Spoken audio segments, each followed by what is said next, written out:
now open up to a few strategies for more, and this is going to be fast because we're all getting tired, but just a few, and this is where I want others of you who've got the same kind of, you've been working in your minds too, but I'm going to offer you a few thoughts, and I've actually got some documentary stuff, some actual physical, messy stuff from my house.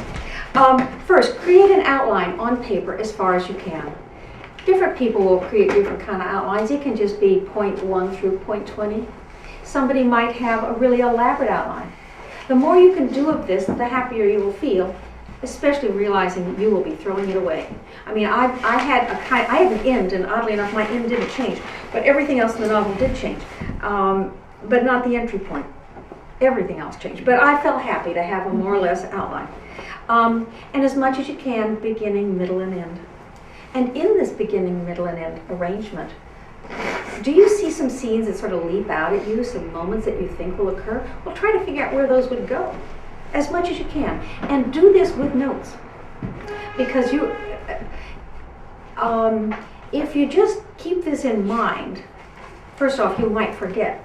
But the other part of it is that if you keep things in your mind instead of committing it to paper, your brain won't trust that you really will remember it. Once you put it on paper, your brain will kick up the next level of insight. But while it's counting on you to remember, and it's not trusting you, you won't go very far. It's like in the middle of the night, if you wake up and you say, oh, I can't forget to call Mom in the morning. Well, if you wrote the note down, you'd be fine. But if you don't, you know what's going to happen. 20 minutes later, oh God, I better not forget. I got to call Mom. And all night long, the thing that you mustn't forget will stick with you. Well, the same thing happens with any other any other process. Your brain is not sure if it's important. It will stick to those few scenes you've already visualized, and it won't give you new stuff. So if you put down on paper some sketches like you all did today, don't have to go deep.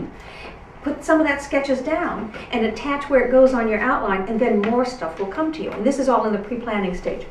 Start to collect materials that you'll need.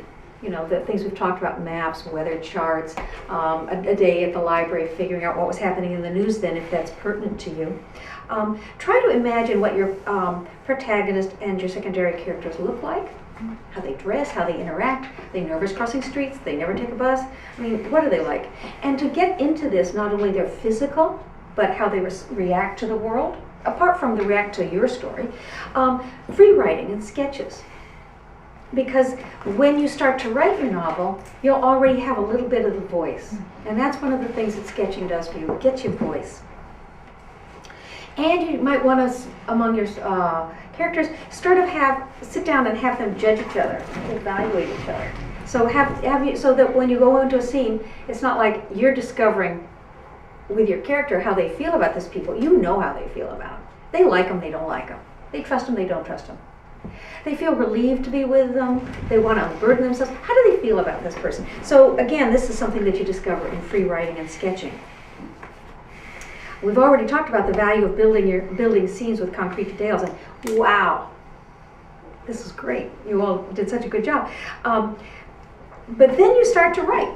After you've done about all this stuff, you start to write. And we all start where we start. As Jan said on a story, half the time somebody says lose these first 3 pages, but you start wherever you start. And you write you might write number 1, I don't know, right where you start. And it can be the end if you like.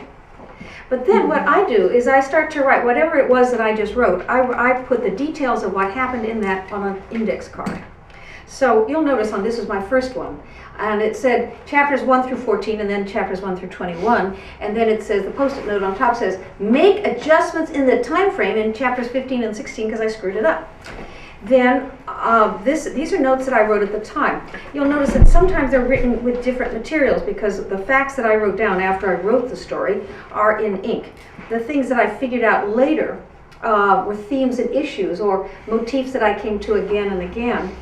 In this particular novel, the woman has a great attachment to geography. Place and landscape maps are important to her. Since she was a child, place and landscape matters to her. So when did these themes become evident? I start to write these on my notes. And then, of course, I messed up the time frame, so I've got 2 and 2B. Because later on I realized something else had to happen. Well, I could have 2B, 2C, 2D. But I didn't go back and rewrite. I just stuck this stuff down. And that's what my notes look like. You'll notice that I also wrote up here stuff about time frame. Because after a while I thought, oh my gosh, like Katie, you can't have a big onion in the spring, and it just won't be big enough. So you realize, well, I've got to change a detail, or I've got to nail down the time. So when these occur to you, put them in a key place where you won't lose it. I started this story in January, and I realized I need to move it to February because of things that happened in the course of the summer. So I write on here the time frame and the locale. What are the settings? Because do I want every single chapter to open at her work site? Or do I want every single chapter to open on the telephone? Or do I want, no. So I start to write some key things as I'm building these things, I start to find I have some unfortunate patterns. And those I mark to myself, so in revision I will change them. And then by the end I've got a lot of notes. And this was the first card I wrote on this before I wrote the novel, and it's still the last part of the novel. So that was the first time through. Then I sat down and reread everything I had written, and as I write, I don't go back and do a lot of background writing. I can say, oops, that was the wrong thing to bring up here, maybe it'll be useful. So I write down, revise, this is my things to do. And now one can put this, and some of you will put this kind of thing on your computer. But I like the color codes, the different pens. It helps me remember where I was. So if it's all on a computer, it looks too clean for me. And so I like to use colored dots. These colored dots, this is a chart of what happens in what chapter and where physically it takes place in the world. Hold that up just one more minute. Okay, and so this is an abbreviated thing from my cards. This is chapter 1, this is what happens. Then, where it took place. Post 9/11 interview at the job site.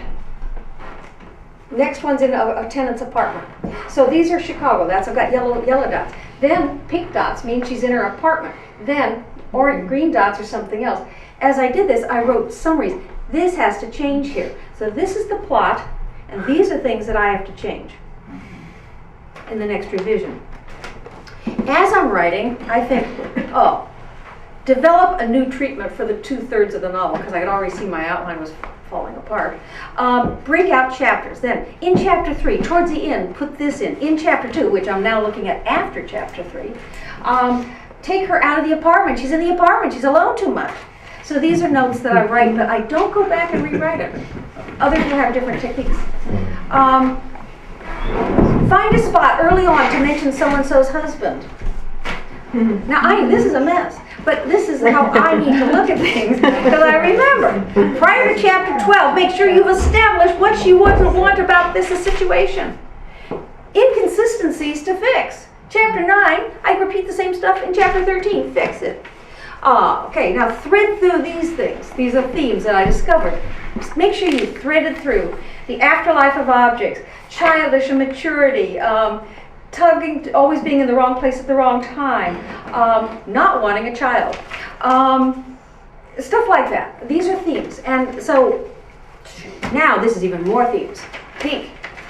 So I don't want to put this on a computer, because my method really, I used to be a photographer, and so my method is I really pick up data visually. So in my pile of notes, I see my handwriting and I know what happened, and that's why such things, there's a wonderful software, and I think Mary Lee will talk to you about it, called Scrivener. It's good for some things, but for me, I need this sloppy notes. Things to consider in revision. Some of this did not get considered in revision. Now, what happens to me is that I even go into color-coded Post-it notes. I found after a time that I had about half of my characters' first names began with the letter M. Okay, but I'm not going to go back and find and replace all those other chapters, because there's going to be so much I'm going to do again. So at the moment I noticed it, I gave people different names. So I have a Post-it note that says, Paul becomes Gary, Greg becomes Brian, Marcy becomes Jackie, Appleton becomes Plymouth, Marion becomes Joan, and the barber becomes Gus. Now, that Post-it note, when I went to revisions, I slapped down on chapter 1, and I searched Paul. If Paul's not there, cool. I search Greg. Okay, there's Greg. Every Greg gets changed to Brian. And so this Post-it note's losing its sticky stuff now, because it has been on every chapter, because the first thing I do before I do revisions is get the name straight, so that I don't, in a later stage say, well, who's this person? So so that's what I do. And I often date my notes just so that I know, did I do it or not.